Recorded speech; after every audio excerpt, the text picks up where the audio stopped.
Hey Scorpio, I'm Eleanor and welcome to Peaches by Starlight Tarot.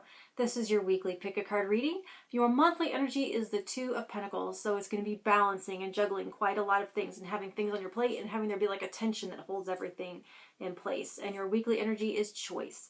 So this is going to be talking about putting something down.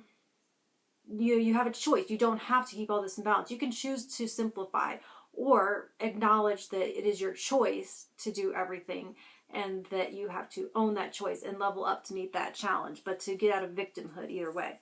So I'm using the Sweet Ass Domination deck and the Linestrider Tarot. I've stacked 1, 2, and 3. There are timestamps below so you can skip to the one or more than one that you feel like is calling out to you or has a message for you.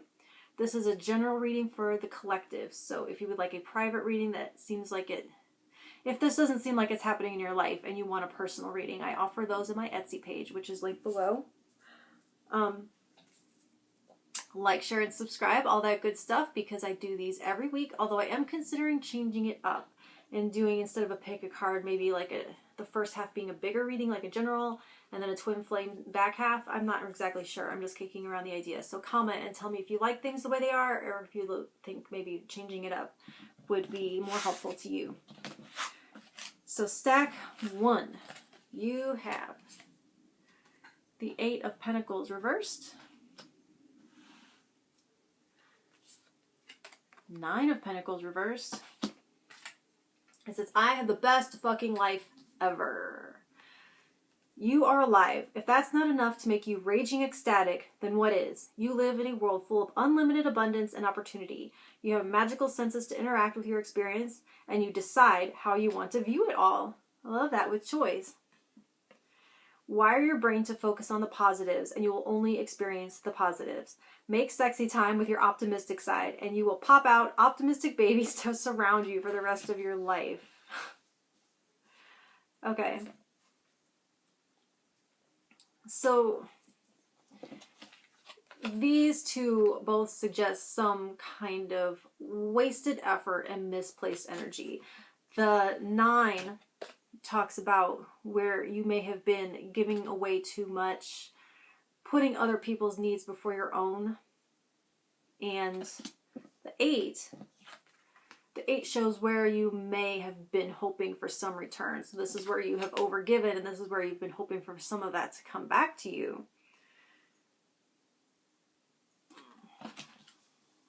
Like trying to find happiness in others' happiness. Foregoing your happiness to take care of others, or feeling like you would derive your happiness in giving yourself over to others. Or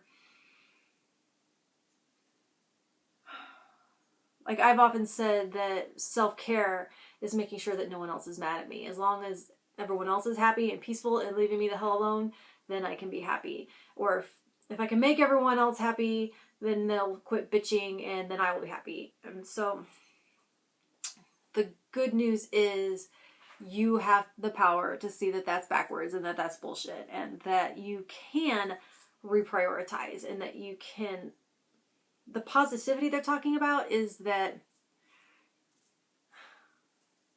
you do have a choice, and by making that choice you can unchoose. Nothing is being forced on you. You aren't the victim of the situation. That putting the things in the order that you've put them in, that was something that you chose. That was something that you thought was going to lead you to happiness. And it hasn't. And that's okay. It's okay to see this hasn't worked out and say, I'm going to change it. I'm going to choose to do something different. It doesn't have to be this way. I'm not in prison. This doesn't have to be this way. I can I can try something different. I can prioritize in a way that might work for me better. That you have the power. Stack 2. You have the Queen of Cups, Knight of Swords, and I surround myself with inspirational people who help accelerate my mission. Life isn't about waiting for handouts from everyone else. Life is about knowing what you want and going loony in your pursuit of it. People can be the most powerful asset in your arsenal, but if you aren't careful, they can also take control of your direction. If you start depending on others to let you suck the tit, it will only delay your ability to create independent growth. Create your own mission and objectives, and then surround yourself with a crew that will help your spaceship blast higher. Be thankful for the support, but always remember that you are in control of where your rocket is headed. You can choose any star you want. Choose again. I love that. Most synchronicities like that, with the messages amplified like that. Okay. So here you are, the Knight of Swords. And you're accessing logic to do all of this balancing, right? Trying to rationalize, try to think it through, and try to strategize. That's what I'm looking for. But there's something clunky about it, something slowing it down. And the Knight likes things efficient. The Knight likes things expedient. And what the process looks like it's missing is finesse and grace and ease and lack of obstacles and clarity. A certain artfulness, let's say. And so, like, harmony of your head and heart is what makes this a well-oiled machine and a well-calibrated toolkit.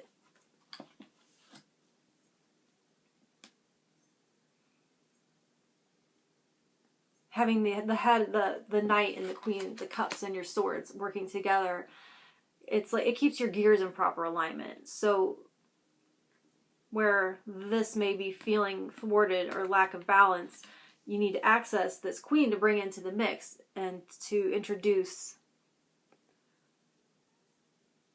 her energy to inspire the process. It's like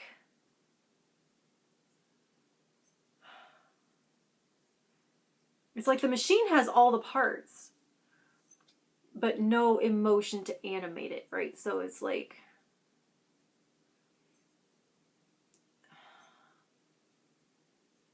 just like with that, it's a perfectly well working toy or machine that just doesn't have any batteries in it. And the batteries is that emotion, it's that love, it's that joy. And so how can your connection to others cause you to care more? That's what's missing, is care. What can you do? How can connecting this with others, how can bringing others into the mix, considering others in it,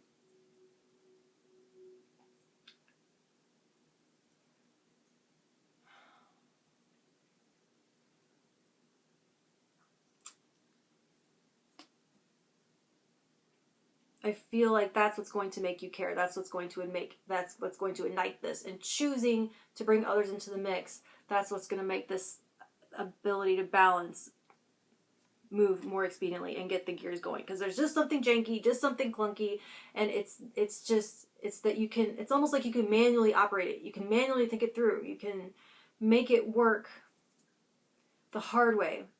But what's going to make it go on autopilot, what's going to make it come to life and be its own self-operating thing, is going to be this emotion, that care, that giving a shit. Stack 3. You have the 4 of Cups, 6 of Wands, and I'm the writer, director, producer, and star of the movie of my life. I take full responsibility for what scenes make final cut and how each scene plays out. It says, you are a living movie. You are writing and producing the story. This world and everything in it is your audience. Will people be excited to watch you gloriously slay the dragon at the summit of Mount Fuckery, or will they be disappointed with a mundane and boring existence? Sitting on the couch with your hands down your pants while devouring a bucket of fried chicken does not change the world, and nobody wants to see that nastiness. Your life is an epic quest of awesome adventures and exploration. Strive to make it the most memorable movie possible. Well, that can be a bit harsh. But this 4 of Cups does kind of back that up. It's like apathy, boredom, sitting back and hoping something will happen to inspire you, hoping something will excite you for you. And so it's like challenging the world to show you something. And it's feeling like you may be impossible to impress at this time. And so it's like you want acknowledgement, the 6 of Wands, the show wanting to be recognized and wanting to be seen, and you may not feel like you're getting that. You may be feeling kind of meh because you haven't been seen. And so what's the point of going for more? Like, your efforts up until this point have been acknowledged. And so you're like, why should I give even more when what I've done so far hasn't been enough for anybody? I'm done trying. I'm done working my ass off. It's just making me look like an idiot because I'm not getting anything in return. It's making me kind of look like a chump, that's what I'm hearing. So, well, what they're saying here, though, is that success and victory are yours. But you have to choose to take control and to take direction. And yes, you do have to do it all. I'm like feeling a sense like, do I really have to do everything? And it's like, kind of yes. It's you have to choose to step up. That kind of laying back, that stepping back, like, do I have to do everything attitude, so you aren't. And so there's a kind of a feeling of, you do have to step up to allow, or to allow overwhelm. Allowing that overwhelm to keep you from showing up.